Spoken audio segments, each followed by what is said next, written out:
అరుణోదయ దర్శనం. ఈ దర్శనం చీకటిలో ఉన్నవారికి వెలిగిచ్చే దర్శనం. ఈ దర్శనం మరణ ఛాయలో ఉన్న వాళ్ళకి జీవమునిచ్చే దర్శనం. ఈ దర్శనం చాలా ప్రత్యేకమైన దర్శనం. ఈ దర్శనాన్ని పైనుండి ఆయన మన కొరకు అనుగ్రహించాడు. అంటే ప్రార్థనలో వచ్చేది దర్శనం, ఆరాధనలో వచ్చేది దర్శనం. ఏమంటే జొల్లు మార్చుకుని ప్రార్థన చేస్తే వచ్చేదే దర్శనం. అయితే ఈ రాత్రి నేను చెప్తున్న ఒక దర్శనం ఉంది.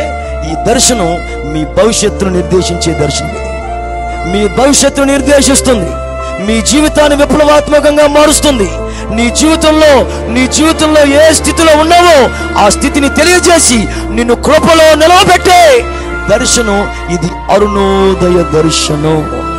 మనకు మాత్రం చాలా మంది దేవుని పిల్లలకు అలాగే యవనస్తులకు దర్శనాలు లేవు. ఈ రోజున దర్శనం లేదు.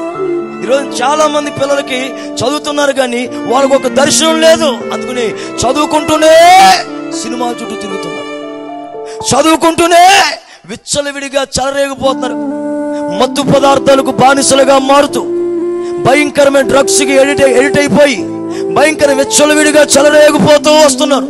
కన్ను మిన్ను కానట్లేదు.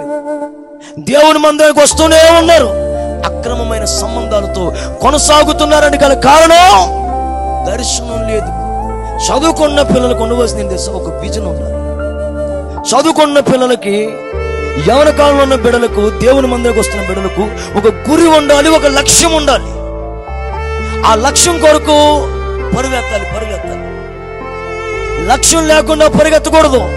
లక్ష్యము గురి ఉన్నప్పుడు ఏదైతే దర్శనం ఉందో ఆ దర్శనం నెరవేరేటప్పుడు అనేకమైన ఆటంకాలు వస్తాయి, అనేకమైన నిందలు వస్తాయి, అనేకమైన అవమానాలు వస్తాయి. అది సేవ అయినా, అది పరిచర్య అయినా, అది జీవితమేనైనా అనేకమైన ఇబ్బందులు వస్తూ ఉంటాయి. కానీ అవన్నిటిని చూడక గురి వైపు చూసుకుంటూ వెళ్తే, లక్ష్యం వైపు చూసుకుంటూ వెళ్తే, దర్శనం వైపు చూసుకుంటూ వెళ్తే ఖచ్చితంగా దర్శనానికి మనం చేరుకోగలుగుతాం. స్తోత్రం కలుగునగాక. కూర్చున్న వారులారా, ఇదిగో మరణ ఛాయలో కూర్చున్న వారులారా, నేను మీ కొరకు అరుణోదయ దర్శనమును అనుగ్రహిస్తున్నాను.